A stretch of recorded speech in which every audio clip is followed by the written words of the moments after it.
Hi friends, ഇപ്പോൾ നമ്മൾ social മീഡിയയിലൊക്കെ ഏറ്റവും കൂടുതൽ കേട്ട് പരിചയമുള്ളൊരു വേർഡാണ് സെൽഫ് ലവ്. അപ്പോൾ എന്താണ് ശരിക്കും സെൽഫ് ലവ്? സെൽഫ് ലവ് ശരിക്കും നമുക്ക് അവനവനോടുള്ള സ്നേഹമാണ്. നമ്മളൊക്കെ പലപ്പോഴും ജീവിക്കുന്നത് തന്നെ മറ്റുള്ളവരെ സ്നേഹിക്കാൻ വേണ്ടിയിട്ടാണ്. നമ്മുടെ അച്ഛനെ, അമ്മയെ, അതുപോലെ നമ്മുടെ പാർട്ട്ണറെ, മക്കളെ, അതുപോലെ ഫ്രണ്ട്സൊക്കെ നമുക്ക് പല ഏജിലും പല ആളുകളായിരിക്കും നമ്മുടെ ഫ്രണ്ട്സ്. അപ്പോൾ ഇവരൊക്കെ ശരിക്കും നമ്മുടെ ഒരു ജീവിതയാത്രയിൽ, നമ്മുടെ ജനിച്ചത് മുതൽ നമ്മൾ മരിക്കുന്നത് വരെയുള്ള നമ്മുടെ ഒരു യാത്രയിൽ നമ്മുടെ കൂടെ ഉണ്ടാകുന്ന ആളുകളാണ്. കുറേ പേര് വരും, കുറേ പേര് പോവും. പക്ഷേ അവസാനം വരെ നമ്മുടെ കൂടെ, എപ്പോഴും നമ്മുടെ സ്വന്തം എന്ന് പറയാനുള്ള നമ്മൾ മാത്രമാണ്.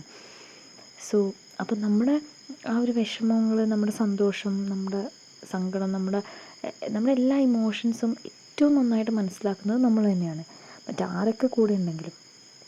അപ്പോൾ ആ ഒരു നമ്മുടെ ഉള്ളിലുള്ളൊരു നമ്മളുണ്ട് അല്ലേ. നമ്മളിപ്പോൾ ഒരു ഭയങ്കര വിഷമം വന്നൊരു സാഹചര്യത്തിൽ നമ്മളെ ആശ്വസിപ്പിക്കാൻ നമ്മുടെ ഉള്ളിൽ നിന്ന് ആരോ വരും. അതുപോലെ നമ്മളിപ്പോൾ എന്തെങ്കിലും സിറ്റുവേഷൻ ചമ്മിപ്പോയി അല്ലേ, ആ ഒരു ചമ്മൽ നമുക്ക് മാത്രമാണ് അതിൻ്റെ ഇൻറ്റൻസിറ്റിയോട് കൂടി ഫീൽ ചെയ്യാൻ പറ്റുള്ളൂ.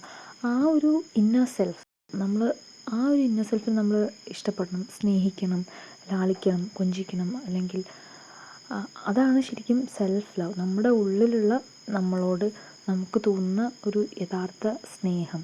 അപ്പം ആ ഒരു ഇന്നർ സെൽഫിനെ നമ്മൾ എത്രത്തോളം കെയർ ചെയ്യുന്നുണ്ട്, സ്നേഹിക്കുന്നുണ്ട്, അതിനെയാണ് നമ്മൾ സെൽഫ് ലവ്.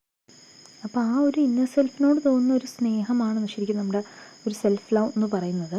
അപ്പോൾ പലപ്പോഴും നമ്മൾ പല വീഡിയോസിലും കാണാറുണ്ട് സ്കിൻ കെയർ അല്ലെങ്കിൽ ഹെയർ കെയർ. അതൊക്കെ സെൽഫ് ലവിൻ്റെ ഭാഗം തന്നെയാണ്. പക്ഷേ എങ്കിലും യഥാർത്ഥമായിട്ട് നമ്മൾ നമ്മളെ തന്നെ സ്നേഹിക്കണം. അതായത് നമ്മുടെ എല്ലാ കുറവുകളെയും മനസ്സിലാക്കിയിട്ട് നമ്മൾ സ്നേഹിക്കണം. അതിന് നമുക്ക് മാത്രമാണ് ശരിക്കും പറ്റുക, മറ്റുള്ളവരെക്കാൾ ഉപരിയായിട്ട്. എങ്ങനെയാണ് നമ്മളെ സ്നേഹിക്കേണ്ടതെന്ന് വെച്ച് കഴിഞ്ഞാൽ, നമ്മൾ ആദ്യം നമ്മളെ മനസ്സിലാക്കുക. അതായത് ഓരോരുത്തർക്കും കുറേ നെഗറ്റീവ്സ് ഉണ്ടാവും, പോസിറ്റീവ്സ് ഉണ്ടാവും. അപ്പോൾ എന്തൊക്കെയാണ് നമ്മുടെ പോസിറ്റീവ് അല്ലെങ്കിൽ എന്തൊക്കെയാണ് നെഗറ്റീവ്, അതിലെന്തൊക്കെ ഒഴിവാക്കാം, എന്തൊക്കെ ഇമ്പ്രൂവ് ചെയ്യാം, അതൊക്കെ കണ്ടെത്തി നമ്മുടെ മാക്സിമം, നമ്മുടെ ബെസ്റ്റായിട്ട്, നമ്മുടെ ക്യാരക്ടറും എല്ലാം നമ്മുടെ ബെസ്റ്റായിട്ട് നിലനിർത്താൻ ശ്രമിക്കുക. അപ്പോൾ നമ്മുടെ ജീവിതത്തിൽ ഏറ്റവും ഇമ്പോർട്ടൻ്റ് ആയിട്ടുള്ള പേഴ്സൺ ആരെന്ന് ചോദിച്ചാൽ അത് ഞാൻ തന്നെയാണ് എന്ന് നമുക്ക് പറയാൻ സാധിക്കണം. അത് വാക്കുകൾ കൊണ്ടല്ല, നമുക്കത് ഫീൽ ചെയ്യണം. ഇതൊരു തിരിച്ചറിവാണ് ശരിക്കും. നമ്മളെന്തെങ്കിലും ടിപ്സ് പ്രാക്ടീസ് ചെയ്തുകൊണ്ട് മാത്രം ആ ഒരു തോന്നലുണ്ടായി വരണമെന്നില്ല. നമ്മൾ ജീവിച്ച് തീർത്ത ഇത്രയും വർഷങ്ങൾ നമ്മൾ ആർക്ക് വേണ്ടിയിട്ടാണ് ജീവിച്ചത്? നമ്മൾ രാവിലെ എണീക്കുന്നു, രാത്രി കിടക്കുന്നു. അതിനിടയിൽ നമ്മൾ ചെയ്യുന്ന ഓരോ കാര്യങ്ങളിൽ എത്ര കാര്യങ്ങൾ നമുക്ക് വേണ്ടി മാത്രമായിട്ട് നമ്മൾ ചെയ്യുന്നുണ്ട്.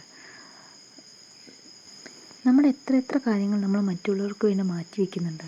നമ്മുടെ വീട്ടിലുള്ള ഒരാൾക്ക് വേണ്ടിയിട്ട് ഫുഡ് ഉണ്ടാക്കാൻ നമുക്ക് മടിയുണ്ടാവില്ല. പക്ഷെ നമുക്കിഷ്ടമുള്ളൊരു സാധനം നമുക്ക് വേണ്ടി മാത്രമായിട്ട് ഉണ്ടാക്കി കഴിക്കാൻ എത്ര പേര് അതിന് തയ്യാറാവും?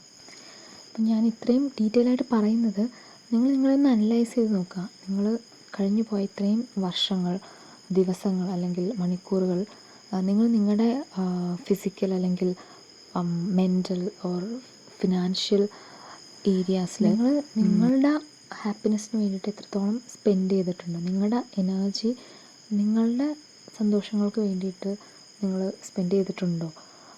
ഇത് ഞാൻ പറയുമ്പോൾ നമ്മൾ ഭയങ്കര സെൽഫിഷാണ്, നമ്മുടെ കാര്യങ്ങൾ മാത്രം നോക്കണം എന്നൊരു മീനിങ് അല്ല ഞാൻ പറയുന്നത്. നമ്മൾ റെസ്പോൺസിബിളാണ്. നമ്മുടെ കൂടെയുള്ളവരെ ഫിനാൻഷ്യലിയും മെൻ്റലിയും ഫിസിക്കലിയും ഒക്കെ സപ്പോർട്ട് ചെയ്യാൻ നമ്മൾ ബാധ്യസ്ഥരാണ്.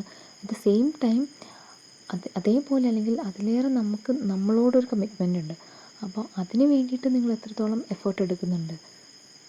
അപ്പം ഞാൻ ഈ ഒരു പെർസ്പെക്റ്റീവിലൊക്കെ സംസാരിക്കുന്നത് എന്തെന്നറിയോ, പലപ്പോഴും യൂട്യൂബിലൊക്കെ ഇങ്ങനെ കുറേ വീഡിയോസ് സെൽഫ് ലവ് എന്നൊക്കെ പറഞ്ഞ് വരുമ്പം, കുറേ ടിപ്സൊക്കെ പറയുമ്പം പലപ്പോഴും എനിക്ക് തോന്നാറുണ്ട് ഇത് ആളുകൾക്ക് കറക്റ്റായിട്ട് അതിൻ്റെ ഒരു മീനിങ് കിട്ടുന്നുണ്ടോ എന്നൊക്കെ. അതുകൊണ്ടാണ് ഞാൻ ഈ ഒരു ഏരിയാസൊക്കെ ടച്ച് ചെയ്ത് പറയുന്നത്.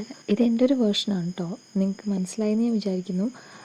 അപ്പോൾ ഇതിൻ്റെ എങ്ങനെ നമുക്ക് സെൽഫ് ലവ് ഇമ്പ്രൂവ് ചെയ്യാം എന്നൊക്കെയുള്ള ടിപ്സും കാര്യങ്ങളൊക്കെ ഞാൻ അടുത്തൊരു വീഡിയോ ആയിട്ട് ചെയ്യാം. അപ്പോൾ ഈ വീഡിയോ നിങ്ങൾക്ക് ഇഷ്ടപ്പെടുകയാണെങ്കിൽ തീർച്ചയായിട്ടും ലൈക്ക് ചെയ്യുക, കമൻറ്റ് ചെയ്യുക, സബ്സ്ക്രൈബ് ചെയ്യുക, നിങ്ങളുടെ ഫ്രണ്ട്സിനൊക്കെ ഷെയർ ചെയ്യുക. Thank you.